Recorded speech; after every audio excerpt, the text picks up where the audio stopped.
Good afternoon, Tony Dottino, founder and chairman of the USA Memory Championship. And it is hard for me to realize the time flying by as quickly as it is, but tomorrow is will be the 26th annual qualifying event for the USA Memory Champion. So who will come out of tomorrow that will then be invited to Full Sail University in Winter Park, Florida, to compete for who will be our 26th USA Memory Champion. And I am excited in looking at the roster of people. We've got 16 different states. We've got Hawaii, we have California, Texas, Kansas, Oklahoma. We are spread throughout the country. We do have New Jersey, New York, I'm always happy to say, and Florida, which is my new home state.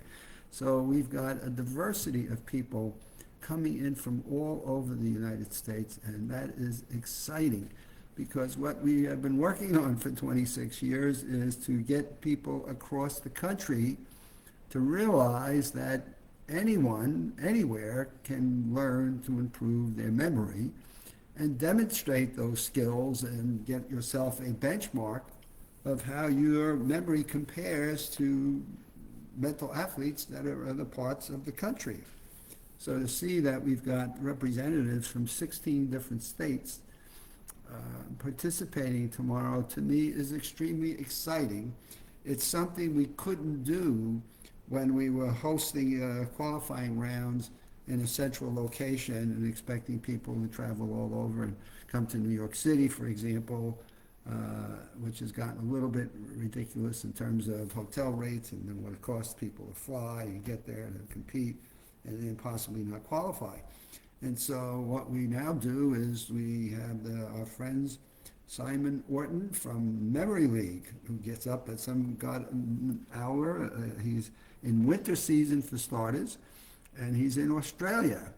And he runs the 5 events, 5 activities that we have for our qualifying round from his Memory League website.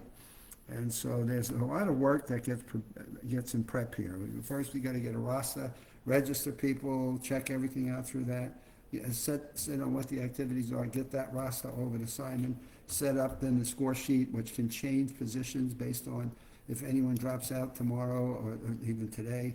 It scurries a lot of rework, and so there's a lot of craziness that goes on that people do not realize when they actually are competing in the event. And that is because I have got a team around me of people who are just superb, starting with Karen Pinson, who's done this with me for 26 years. Karen has just got a love. She gets to talk to mental athletes. She gets to listen to them. I guess a lot of times when they have questions or issues, they go back to her.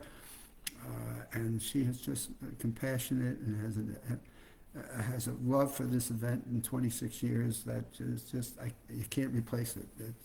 She's someone who's so extraordinary at what she does that there's just no way you can get to replace this and pick up the passion and the enthusiasm that she carries for the USA Memory Championship. And so that carries to the people that talk to her. So she probably has life stories on every mental athlete that competes in the event.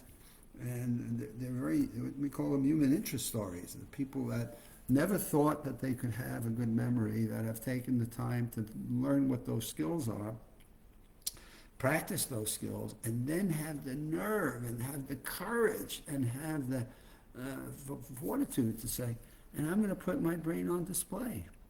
As I've said on TV interviews and magazine interviews in the past, I think I could get people to get on a stage and strip down and get naked faster than I can to get them to put their brain on display for people to see. And that then questions their intelligence or their abilities, and who wants to have that question then ever feel that they're not the most smartest person in the world, at least smart enough to be intelligent. And so I have found this is it's probably one of the most incredible things that people can do to make a difference in their lives that they could take control over. That's the amazing part about the event. We want people to feel that you can take control over your your mental capacities, your physical fitness, your mental fitness, not your physical, your mental fitness, and you can do something about it. And the challenge that we've had over 26 years is getting enough of people to feel confident and have enough of courage to put their bodies or brains on a display, since we deem intelligence as being so important in our society. So to get people to put their minds, their memories on a display in front of whomever to compete creates what I call winners.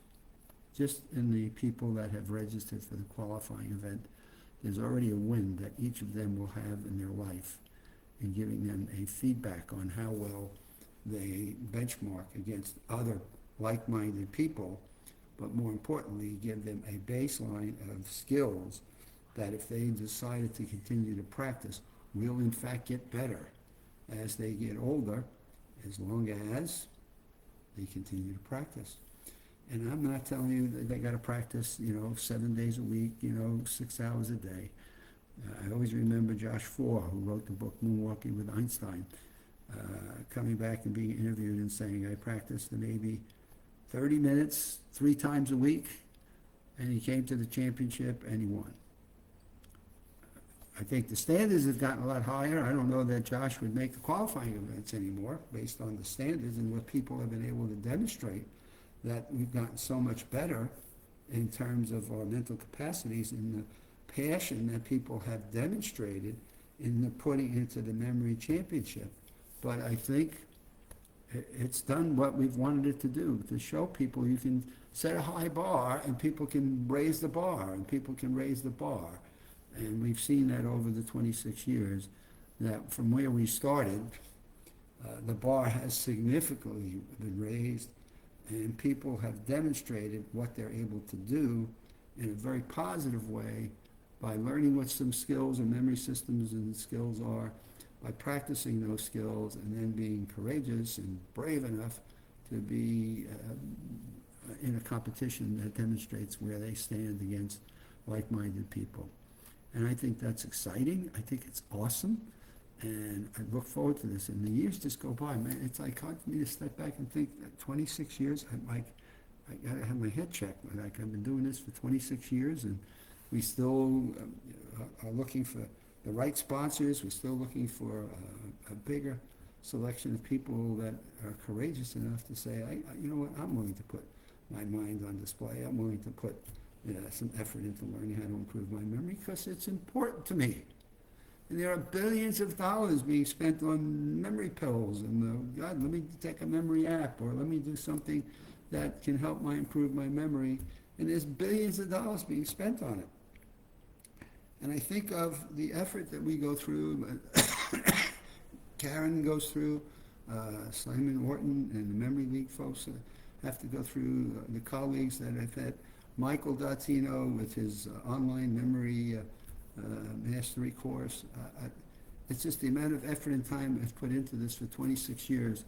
Feels like it's been an uphill climb because so many people that worry about their memory don't have the belief or don't have the desire to want to learn, well, how can they improve it other than worrying about it?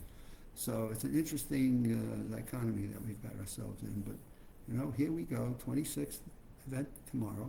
It'll start at 11:30. The mental athletes will be signing in. They'll go through a series of 5 events, which will probably take us until about 3:30, 4 o'clock. We'll announce the 12 finalists that will be invited to come to Winter Park, Florida, at Full Sail University, and that live event will be recorded on YouTube and posted out on August the 24th. And that is where we are as we approach this coming weekend. And I have to scratch myself and keep reminding myself, the date's on the calendar. Tomorrow is July the 12th. Yes, I think we're ready to go. And boy, the team around me just put in just a consistently amount of work that I think, because it performs so well, I don't think people realize the effort that goes into it. But there is a lot of effort. I certainly recognize and appreciate that effort. I just wish more people in our audience would would do the same, because first there's work on our team, but more importantly, there's work on your part to participate in learning what the systems are, practicing them, and then utilizing them. And so I just wish more people in the audience would find that energy and that courage to be able to say, what do I got to lose? I'm going to learn to improve something that's going to have an impact for the rest of my life. And I can take control over something that's going to worry me as I get older. So what's the difference? Let me go for it now. Let me do a benchmark and see where I stand. Have a good evening, and we'll see you back here on Monday. We will announce who our 12 finalists are, though you can see them on the USA Memory Championship website by Sunday.